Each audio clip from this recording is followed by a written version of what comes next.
बिस्मिल्लाहिर्रहमानिर्रहीम। तोहफा या अली अलैहिस्सलाम मदद। अल्लाहुम्मा सल्ली अला मुहम्मद व आले मोहम्मद वाजल फराजा तैम आले मोहम्मद।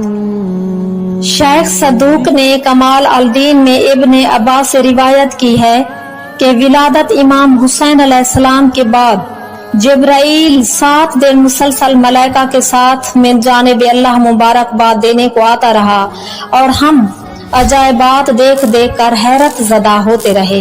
हमें तो सिर्फ बीमार ही नजर आते थे, जब माफी मिल जाती थी तो वो हमारी नजरों से गायब हो जाते थे। विलादत इमाम हुसैन अलैहिस्सलाम के तीसरे दिन एक लोथड़ा सा हजूर सल्लल्लाहु अलैहि वसल्लम के सामने आया।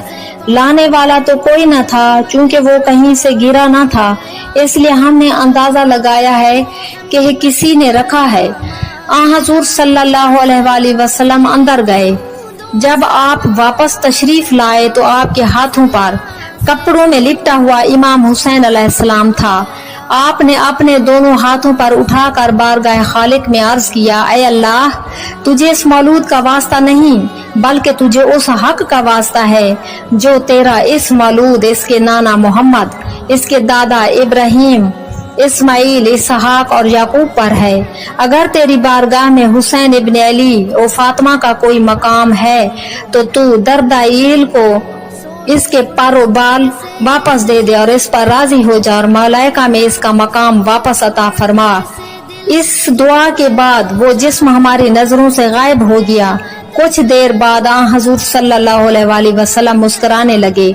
हमने अर्ज किया, किबला, वो क्या शय थी जिसके लिए आपने हुसैन अलैहिस्सलाम को हाथों पर उठाकर दुआ मांगी और अब आप मुस्कुरा रहे हैं, इसकी क्या वजह है? आपने फरमाया, वो दरदाइल फरिश्ता था, मलाइका मुकर्रबीन से था। अल्लाह ने उसे 16,000 पर्दे रखे थे। एक दिन उसने दिल में ख्याल किया कि क्या अल्लाह के ऊपर भी कोई शय होगी। उसी के ये ख्याल आते ही अल्लाह ने उसे दुगने पर अता करके फरमाया, अब उड़। उसने 500 बरस परवाज की लेकिन कायम अर्श तक न पहुंच सका। जब थक कर बैठ गया तो अल्लाह ने फरमाया, अब अपनी जगह जा। ये अपनी जगह आ गया। अल्लाह ने उससे तमाम परो बाल और मलाइका में मकाम ले लिया और फरमाया, मैं ला शरीक हूँ, मुझसे ऊपर कोई भी नहीं है और यूं ही रहेगा। कई सदियां से इस हालत में बीत गईं। जिब्राइल जब मुझे मुबारकबाद देने आ रहा था तो इसने जिब्राइल से दरख्वास्त की कि आप मोहम्मद सल्लल्लाहु अलैहि वसल्लम को मेरी तरफ से भी मुबारकबाद अर्ज करें और उन्हें इस मौलूद का वास्ता देकर मेरी सिफारिश की दरख्वास्त करें। मैंने इसीलिए हुसैन अलैहिस्सलाम को अपने हाथों पर उठाकर वो दुआ मांगी जो तुमने सुनी है। अल्लाह ने मेरी दुआ कबूल कर ली है, इसे अपने पर वापस मिल गए हैं। अब जिब्राइल ने आकर बताया है कि दरदाइल ने अपना पहला नाम बदलकर दूसरा नाम गुलाम हुसैन रख लिया है। जिब्राइल से ये सुनकर मैं मुस्कुरा रहा था। अल्लाहुम्मा सल्ली अला मुहम्मद व आले मोहम्मद वाजल फराजा।